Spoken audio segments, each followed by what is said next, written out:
said, for That's right. Truman? There's no CIA yet. There's just a group within the Pentagon that's called the Central Intelligence Group. CIG. Okay. CIG. Okay. So now that was 46. So right. Harry Truman. Now, did he start that? The DCI. Yes, he did. Harry Truman. Okay. The OSS was run by a Republican. So first thing he did is fire him, and he broke up the CIA. He felt that they were too. It was once again they made this spy organization, and they made it up as they went along. And Truman wanted a more disciplined type of organization. So he started. There was no CIA yet. There was just this little group within the Pentagon. Did you study the counterintelligence CID with Wild Bill Donovan? Did he come up in your studies? Donovan was the OSS. General Donovan was the head of the OSS. He was a good friend of Franklin Delano Roosevelt, but Truman didn't like him at all. So when Truman took over, when Roosevelt died and Truman became president, as soon as the war was over, he fired Donovan. So Roosevelt, is this back when the Democrat and Republicans, were they fighting amongst themselves like the donkey elephant game? Fighting among themselves. They're always Roosevelt, from the Civil War on, they're fighting among themselves. Okay. But now, what did he claim? Roosevelt Democrat was the rich Party? guy, and Donovan was the rich guy, and they got along together. Okay. So that always had money and greed in there. Roosevelt told Donovan, he said, form me a spy organization like the British have. Huh. Special operations and everything. That's what he told Donovan. He formed me enough for people that could go behind enemy lines, blow up dams, sabotage military installations. Whatever you could do to win the war, do it. He gave him blank check. Money was no object. Roosevelt Roosevelt Truman. They were both Democrats or not? Yes, they were. Harry Truman.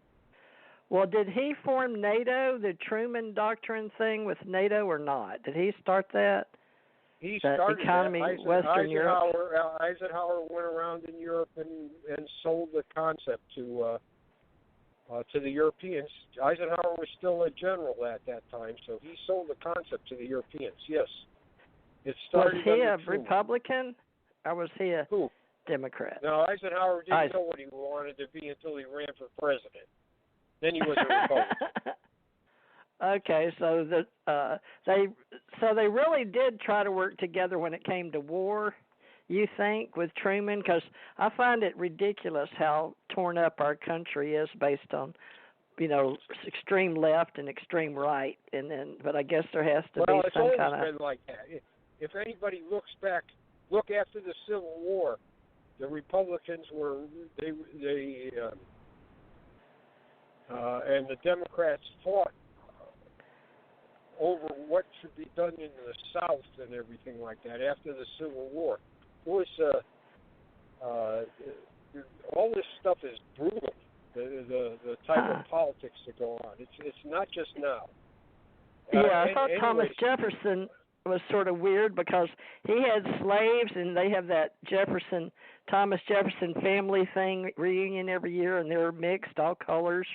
You know what I'm saying? So it's real funny because he didn't want us to have. He wanted to free, I guess, men, but he still used them on his plantation as slave labor. So interesting how they would say one thing and do another to get this country going. So really, it's always been mixed politics, hasn't it, from the beginning? Right. Even though we didn't want to pay taxes. Yeah. Right, to the Queen. Hamilton, Alexander Hamilton was Jefferson's main opponent, and he hated slavery, and he believed Jefferson was a hypocrite. Well, rightfully so. Alexander Hamilton was an abolitionist. He believed that slavery should go away. So I'm saying this goes all the way back to the beginning formation of the country here. Well, good. I'm glad you did that. But Thanks for throwing that in. Back to UFOs again. Back to the spy stuff. Okay.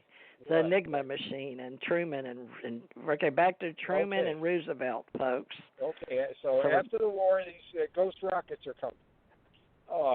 The Navy and the Army, Air Force, and the Army, and the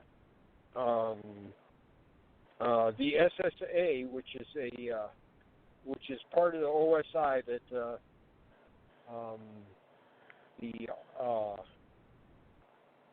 OSS is the Office of Strategic Services. Secret Intelligence Branch. One of the sections of that was the SSA, and they worked for the Pentagon. So. Okay. Well, see, that needs to be established. What? Yeah. SSA needs to be established because we don't ever talk about it. The SSA definition, because you said there, the Pentagon. What the heck it's called right now? Strategic. SSA. It's only. Well, now it's the Social Security Administration. It's only important in 1946 because after that it gets absorbed into these other organizations, so it just goes away. But at the time, it's one of the. It's a high functioning intelligence organization. So these people are sending all these things back to the Pentagon about what's going on in Europe with the ghost rockets. The CIG is getting most of these reports. A lot of these reports are top secret. Oh, I see CID. It says Donovan. He refigured it because he wanted a counterintelligence CI division, branch level called X2 branch. So is that like the crypto? That's early. That's early. That's early. By the time the war is going on, it's called the OSS, Office of Strategic Services. Okay. So OSS creates first CI division. It has almost nothing to do with UFOs or Foo Fighters. So the only thing we need to know is it's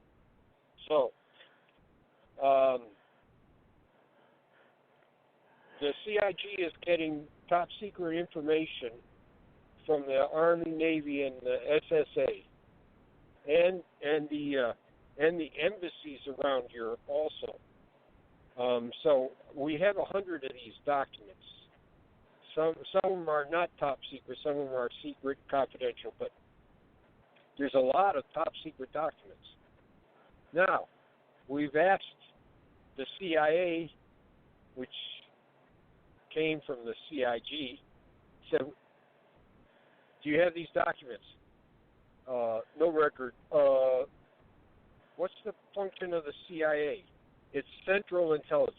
They're supposed to know everything. Everything is supposed to come to them. And they're supposed to sort it and be able to find it immediately. That's the whole purpose of the CIA. Who set up the CIA? That's Donovan for the president. No, Donovan was OS. The CIA doesn't exist in 1946. It's a CIG. But yeah. Okay, so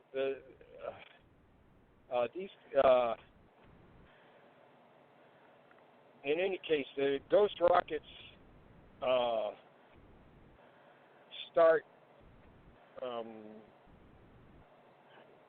before 46 or during 46? During 46, they go up, and then they slowly, the number of sightings and reports go down.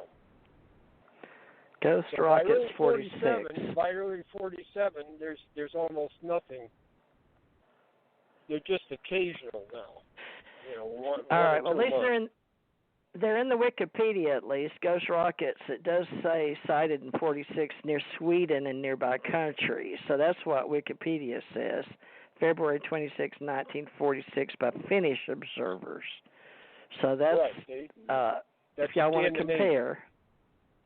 All right, they got Swedish ghost rockets, and then UFOs are reported in February. They're crashing into lakes in Norway, and Sweden, and even Denmark. And so, the Norwegians asked the Navy, "Hey, can you help us recover one of these things?" And the Navy doesn't want to do it. They say they have to move too much equipment and men up there to do it. So they try to hem and haw on it. Anyways, like I say, there's a lot of documents coming back. General McDonald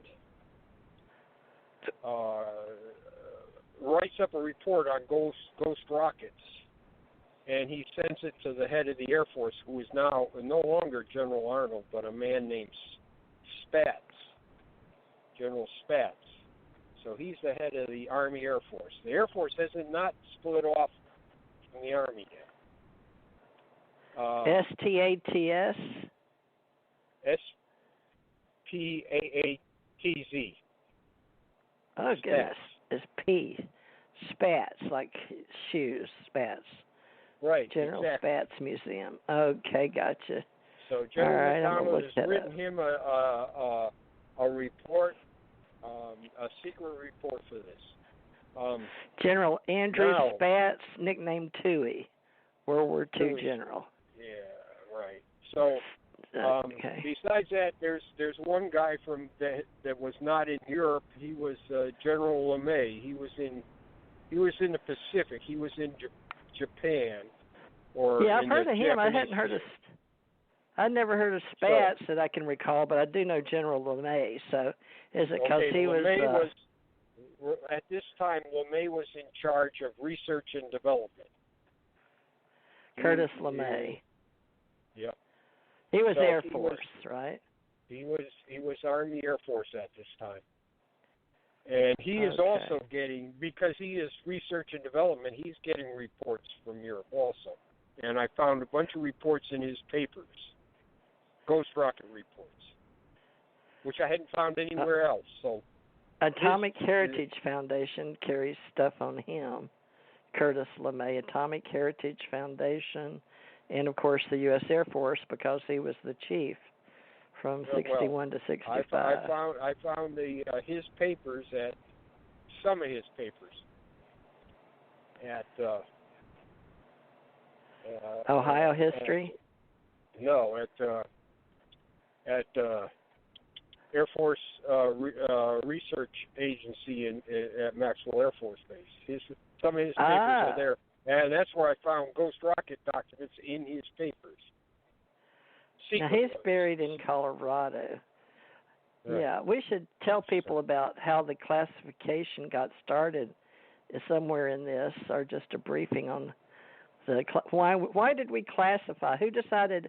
Who had a need to know? I know because when I came through in '85, there was a bunch of scandal on some spies, and apparently I came back in for that reason as an investigator. But do you have anything short that you can say why we started classifying confidential secret? Well, we've always had classification back to Washington, but we. During World War II, it became more formalized. And then Truman put out executive orders that even further formalized it under his administration. We had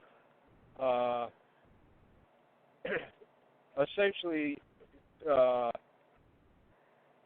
people were graded about the type of information they could have.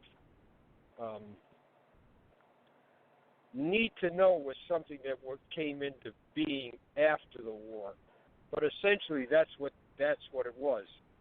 The most. Let me throw this in here. Go ahead about the top secret. That's important. Top secret was something that if it got loose, it meant dire consequences for the United States. Then secret was down from there, and it meant